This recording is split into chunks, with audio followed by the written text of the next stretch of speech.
La plupart des gens que vous interrogerez pourront vous dire que le pétrole est extrait de la terre. Si vous leur demandez ce qui se passe ensuite, les mieux informés vous diront qu'il existe un endroit qu'on appelle raffinerie, où le pétrole brut est transformé en produits pétroliers qui permettent au monde moderne de fonctionner. Mais comment être sûr que le lubrifiant ou le carburant que vous employez est exactement celui qu'il vous faut ?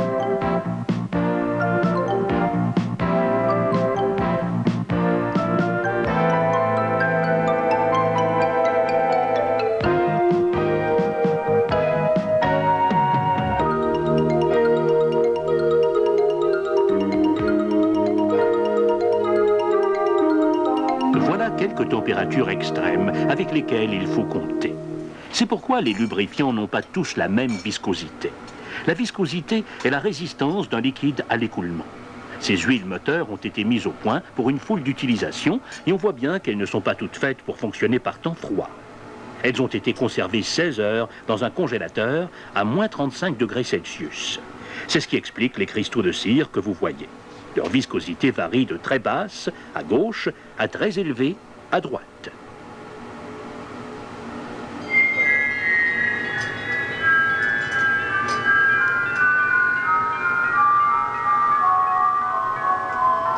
Si c'était votre véhicule qui restait dehors durant 16 heures par une nuit glaciale d'hiver, vous sauriez certainement laquelle de ces huiles vous voudriez dans votre moteur.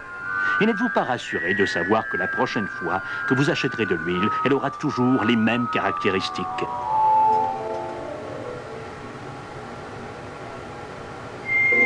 C'est là que les chiffres que vous voyez en jaune à l'écran entrent en jeu. Ils donnent la viscosité SAE de nos huiles d'essai. SAE veut dire Society of Automotive Engineers, nom de la société qui a établi la classification des huiles moteurs selon leur viscosité. Pour les huiles industrielles, on emploie la classification de l'Organisation internationale de normalisation, l'ISO. Auparavant, on se contentait de dire qu'une huile était épaisse ou légère. Aujourd'hui, nos descriptions sont bien plus précises.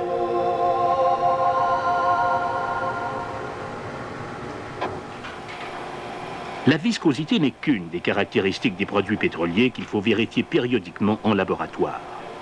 Pour de nombreux produits, c'est cependant la plus importante. C'est pourquoi il existe plusieurs façons de la mesurer. Le choix est habituellement fonction de l'utilisation du produit. Voici un viscosimètre cinématique. Les systèmes de classification SAE et ISO sont tous les deux fondés sur la viscosité cinématique. Le premier la mesure à 100 degrés Celsius, le second à 40 degrés Celsius. Le technicien enregistre le temps qu'il faut à l'échantillon d'huile pour s'écouler entre les deux traits du tube. Ce temps, en secondes, entre dans la formule qui sert à calculer la viscosité cinématique en centistock.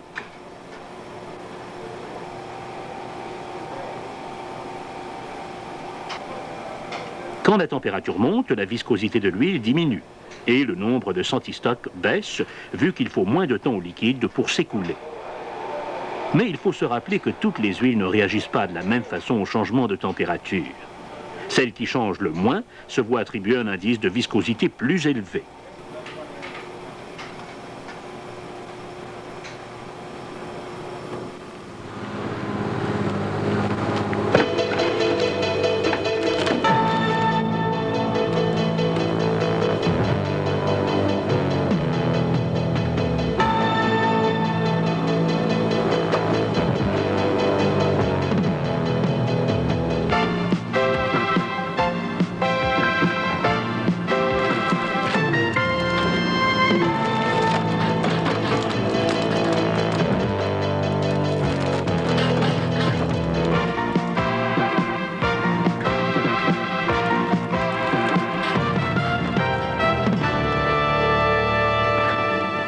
Il existe d'autres façons de mesurer la viscosité des produits qui doivent affronter le froid.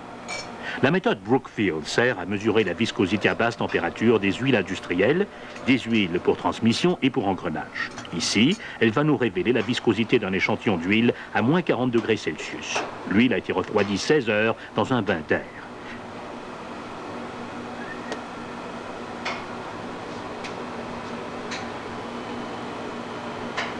Elle est ensuite transportée dans un récipient isolant en bois jusqu'au viscosimètre qui déterminera sa viscosité en mesurant la résistance qu'elle offre à la rotation d'une tige.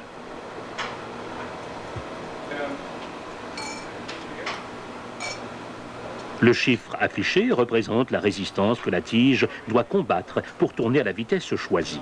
Ce chiffre et la vitesse de rotation servent à calculer la viscosité de l'huile en centipoise.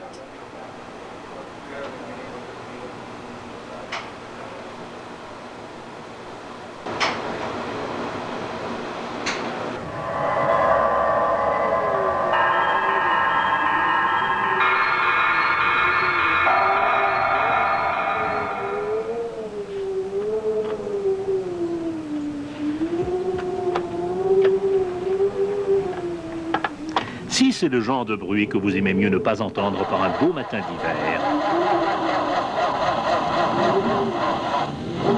vous allez apprécier cet autre essai de viscosité à basse température. Comme son nom l'indique, le simulateur de démarrage à froid reproduit les conditions de démarrage d'un moteur à froid. C'est une bonne façon d'évaluer les huiles moteurs d'hiver. Le W qui entre dans la désignation des grades SAE est la première lettre du mot hiver en anglais. Un liquide réfrigérant circule dans la machine pour refroidir l'échantillon d'huile. Le degré de refroidissement dépend du grade de l'huile. Une multigrade 10W30, par exemple, sera mise à l'essai à moins 20 degrés Celsius, alors qu'une 0W30 sera refroidie à moins 30 degrés Celsius. Ensuite, on fait tourner une tige dans l'huile, mais à une vitesse beaucoup plus grande que tantôt, afin de simuler cette fois-ci le démarrage d'un moteur. Le résultat sert à calculer la viscosité de l'huile en centipoise.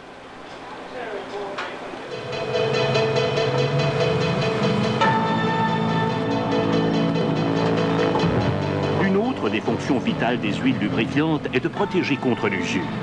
Imaginez-vous un instant ce que les engrenages de cette pelle mécanique doivent supporter.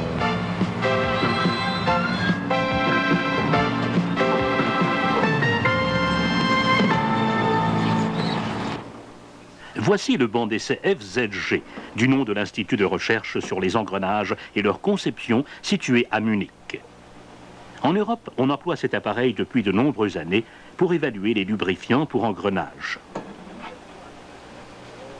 En Amérique du Nord, son utilisation est de plus en plus courante. Il permet de mesurer la charge maximale qu'un engrenage peut transmettre.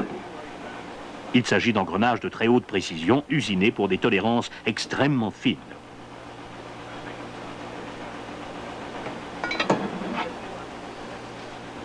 On utilise des poids pour simuler les charges supportées en service réel. On augmente la charge progressivement.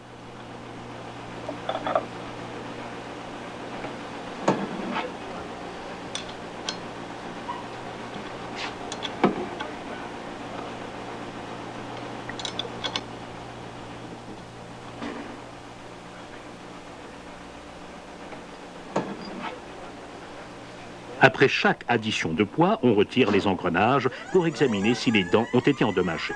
Plus les dents de l'engrenage peuvent supporter une charge élevée, meilleure est la capacité de charge de l'huile.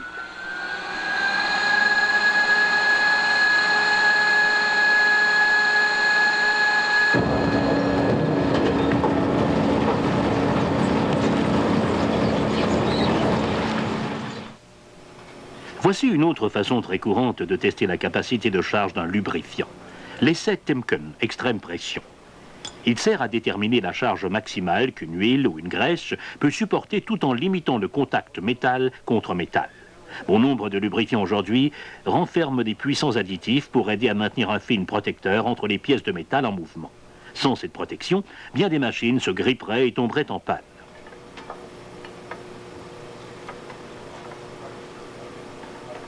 L'essai Timken sert à évaluer si ces additifs remplissent bien leur rôle. Un arbre horizontal exerce une pression contre un bloc fixe. On peut augmenter cette pression en ajoutant du poids sur un levier. Le poids maximal que peut supporter le bloc de métal sans être endommagé après une période de temps donnée s'appelle la charge Timken-Oke.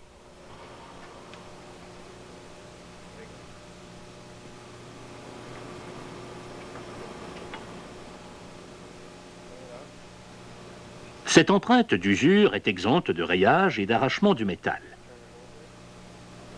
Celle-ci, par contre, est endommagée.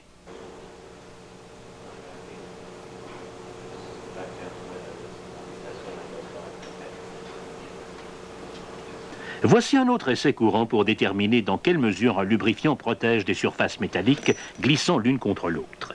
Dans l'essai d'usure sur machine à 4 billes, 3 billes d'acier serrées par un dispositif spécial sont introduites dans une machine. Une 4e bille est mise en rotation et frotte sur les 3 autres.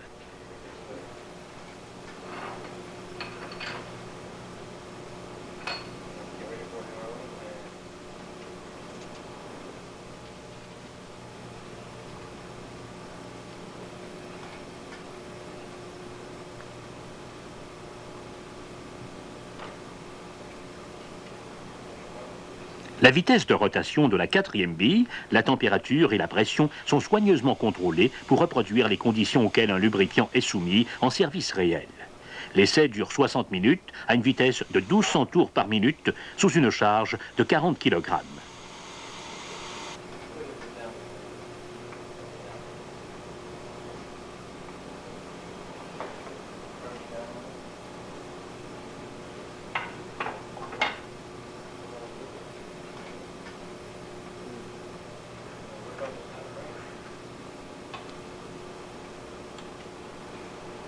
À la fin de l'essai, on retire les 3 billes fixes et le diamètre des empreintes d'usure détermine si l'huile a réussi ou non l'épreuve.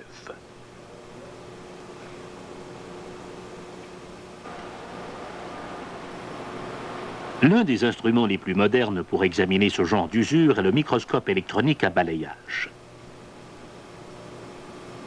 La bille, mise à l'essai, est placée dans un porte-échantillon, puis introduite dans le microscope, où l'on crée le vide pour éliminer tous les gaz. Ainsi, les chercheurs peuvent étudier ces empreintes d'usure et recueillir de l'information autrement invisible à l'œil nu.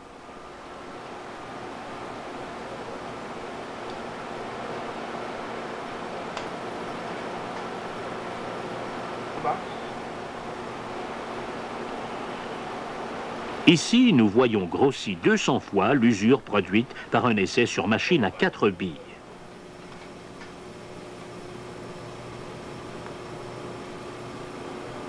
Certains de ces microscopes sont même équipés pour prendre des photos instantanées.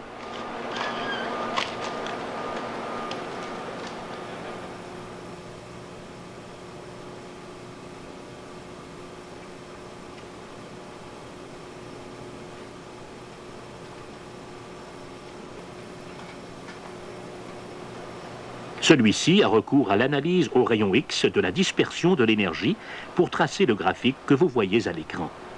Ce graphique révèle la répartition des éléments qui se trouvent à la surface de la bille. On peut ainsi déterminer comment l'usure s'est produite et quel a été le rendement de l'huile.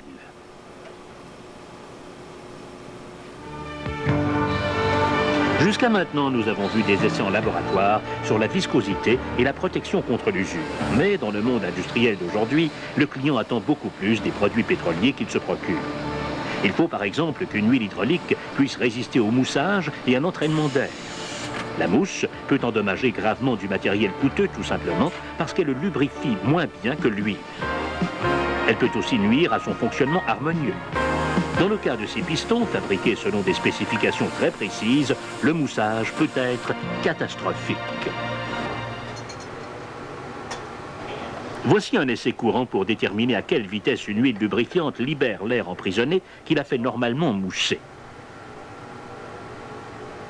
Vous noterez un petit détail intéressant. C'est une pierre d'alumine qui diffuse des gaz. Cette pierre est fabriquée selon certaines spécifications qui assurent la production de bulles fines et uniformes.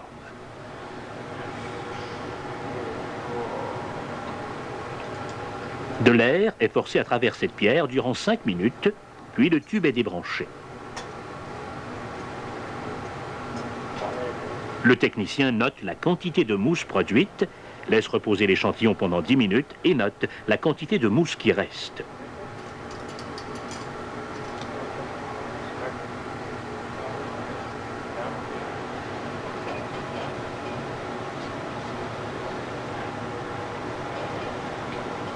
Pas grand-chose à craindre ici. L'huile a très bien résisté au moussage.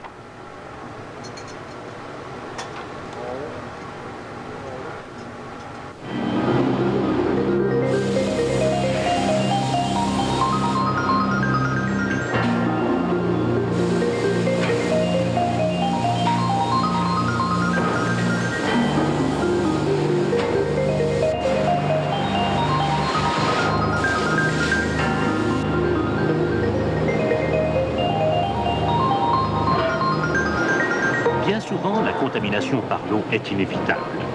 En présence d'humidité, il est donc souhaitable que l'huile puisse se désémulsifier.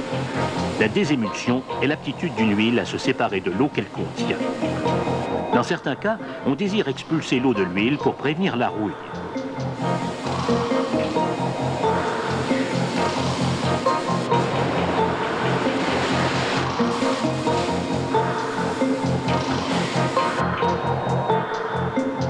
Mais dans les turbines à vapeur comme celle-ci, c'est l'huile qu'il faut séparer de l'eau qu'on envoie dans la chaudière.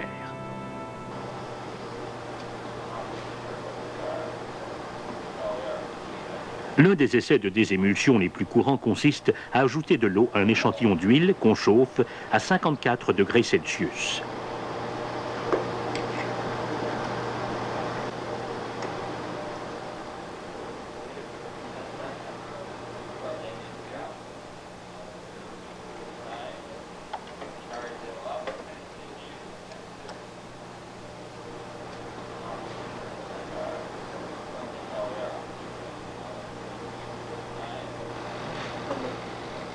On mélange ensuite le tout durant 5 minutes.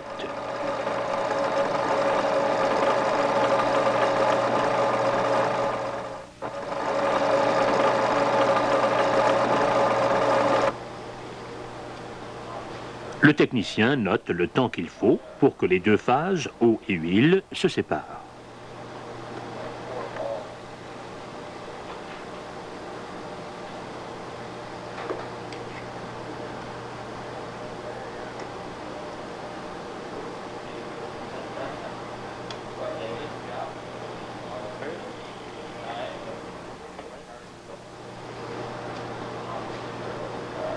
On peut voir que cet échantillon d'huile s'est bien séparé de l'eau.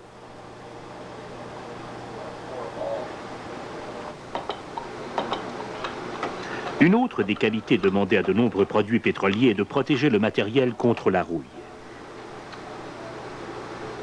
Cet essai détermine justement les propriétés anti-rouille d'une huile. On met en marche des agitateurs immergés dans différents fluides d'essai maintenus à température constante.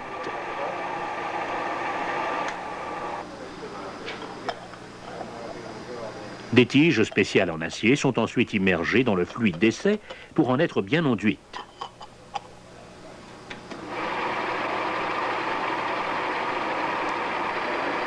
L'étape suivante consiste à injecter 30 ml d'eau et de voir comment les tiges auront réagi un jour plus tard. Essai réussi pour cette huile. Aucune trace de rouille.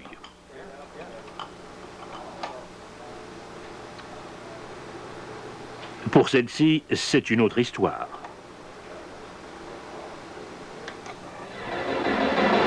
Une autre caractéristique qui décide en bonne partie de la durée de vie utile d'une huile est sa résistance à l'oxydation. L'oxydation est une réaction chimique entre l'huile et l'oxygène de l'atmosphère. Elle peut vraiment réduire la durée de vie des huiles. Il existe plusieurs essais pour mesurer l'aptitude d'une huile à résister aux effets de l'oxydation. En voici un. Le but est de créer des conditions propices à l'oxydation par l'emploi, par exemple, d'un catalyseur comme cette bobine de cuivre et de fer. Cet essai est destiné avant tout aux huiles de qualité pour turbines.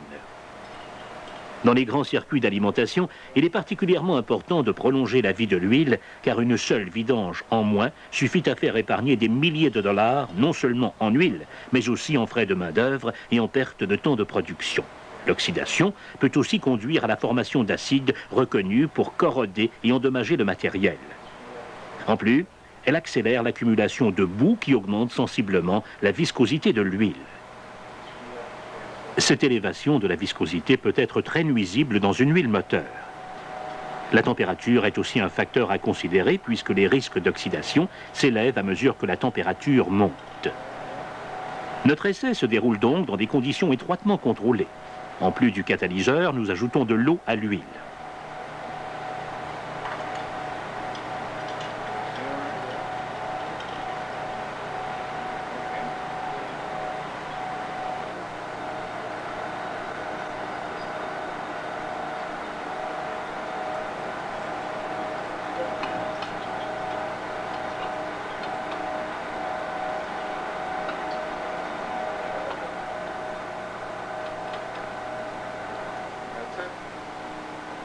Puis, nous pompons de l'oxygène dans ce tube à travers la bobine de fil. Dans ces conditions délibérément exagérées, une très bonne huile pour turbine peut durer 3 à 5 000 heures avant que son indice d'acidité augmente de 2 points. L'essai prend alors fin. Au cours de l'essai, les techniciens surveillent toute variation dans la couleur de l'échantillon, ce qui pourrait indiquer la présence de boue produite par oxydation. Pour déterminer l'indice d'acidité dont nous venons tout juste de parler, on emploie un appareil comme celui-ci. On détermine l'indice d'acidité totale, très important notamment dans le cas des huiles pour turbine, en neutralisant au moyen d'une base forte les acides libres d'un échantillon. Pour les huiles moteurs, on détermine plutôt l'indice d'alcalinité totale. L'essai est réalisé de la même façon, mais cette fois avec un acide comme agent neutralisant. Dans les deux cas, l'indice de neutralisation est déterminé à l'aide d'une électrode de verre double qui crée une tension dans la solution. Cet indice montre quand un échantillon a été neutralisé. Certains appareils peuvent même imprimer directement les résultats. Ce genre de données est important pour contrôler la qualité d'une nouvelle huile. Pour les huiles usées, cet essai peut nous révéler entre autres comment le produit s'est dégradé en période d'utilisation. Passons maintenant à un autre essai important pour les lubrifiants usés. Celui-ci permet de déterminer le degré de contamination d'une huile moteur. Dans bien des cas, une certaine contamination est inévitable. Cet essai nous révèle si une huile a franchi ou non son seuil critique de contamination. Si c'est le cas, il faudra alors la remplacer. Notre échantillon a été mélangé avec du pentane et un coagulant. Le pentane débarrasse l'huile des contaminants comme le carbone, les sels de plomb, la boue, les saletés de l'air et les particules de métal.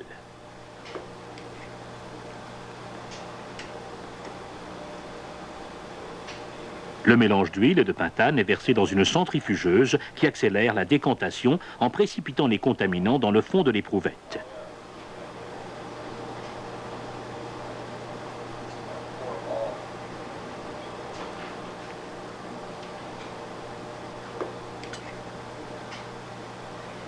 Tiens, quelqu'un devrait bientôt vidanger son huile moteur.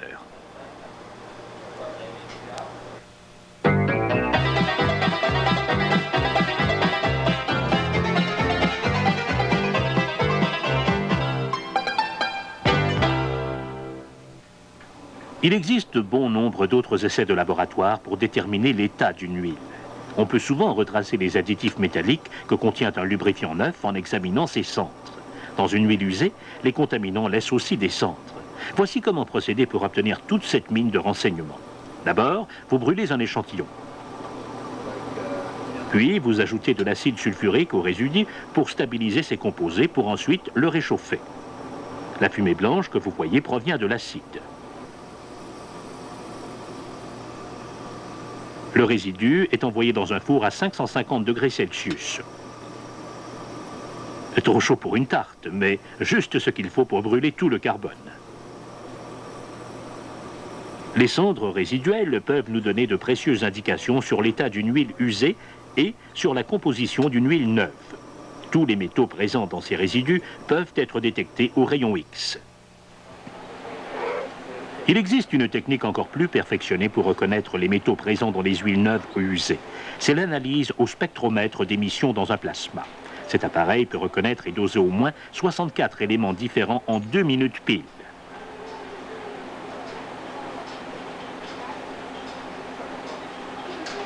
Une série de détecteurs analyse le rayonnement produit par la vaporisation de l'échantillon d'huile au-dessus d'une flamme très chaude. Si on connaît la composition des additifs d'une huile lubrifiante et l'équipement dans lequel elle est utilisée, on peut déterminer son degré d'usure.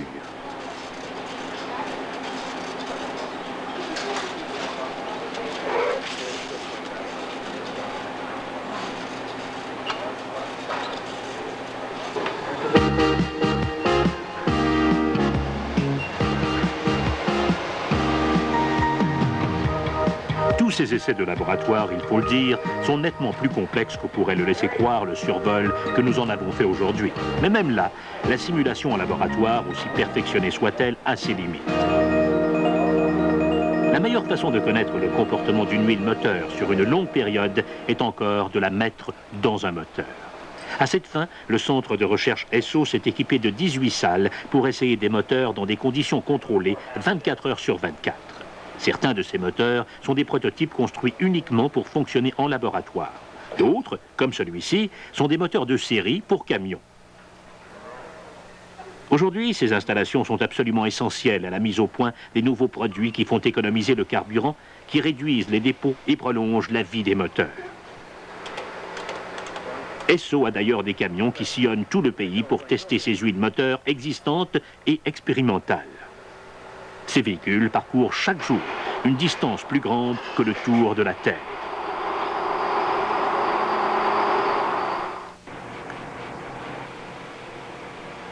Un des aspects vitaux de ces essais consiste à démonter les moteurs pour en examiner les pièces et voir s'il y a de l'usure ou, comme dans ce cas, une accumulation de carbone dans les gorges de segments de piston. C'est le genre de dépôt qui peut causer une consommation excessive d'huile, un mauvais ajustement des segments et rayer les parois des cylindres. Cette vérification sert à évaluer le dépôt de vernis qui peut rapidement durcir et se transformer en carbone. Le vernis lui-même peut nuire au transfert de chaleur dans le moteur. Plus la couleur est claire, moins il y a de vernis qui s'est déposé sur le piston.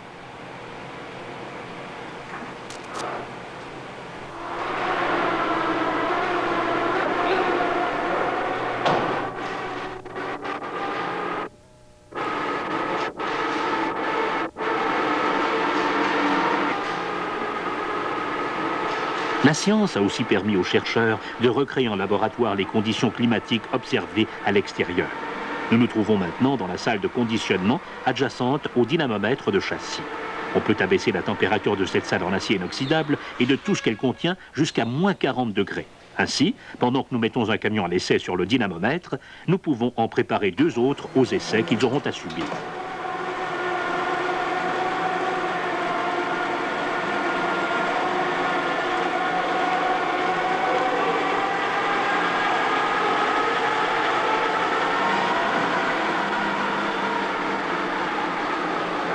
Dans la chambre du dynamomètre, les opérateurs peuvent régler la vitesse du camion, la température, l'intensité du vent et même l'humidité. Cet équipement est très utile pour mettre au point des produits qui réduiront la consommation d'essence tout en donnant un excellent rendement à basse température.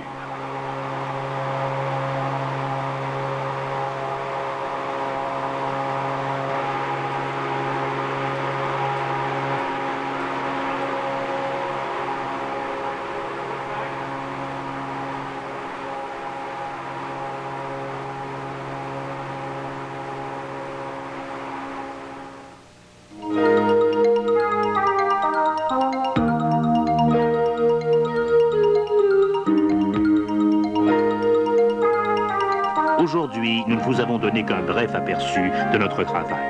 Mais maintenant, vous savez un peu comment nous procédons pour établir les spécifications d'un produit et mesurer son rendement. Vous connaissez aussi une petite partie du travail que nous avons à faire pour analyser les huiles usées et surtout pour offrir des produits sans cesse améliorés. Comme vous pouvez le constater, progresser dans notre monde exige beaucoup de travail accompli dans l'ombre. Un travail que la plupart de nos clients ne voient jamais.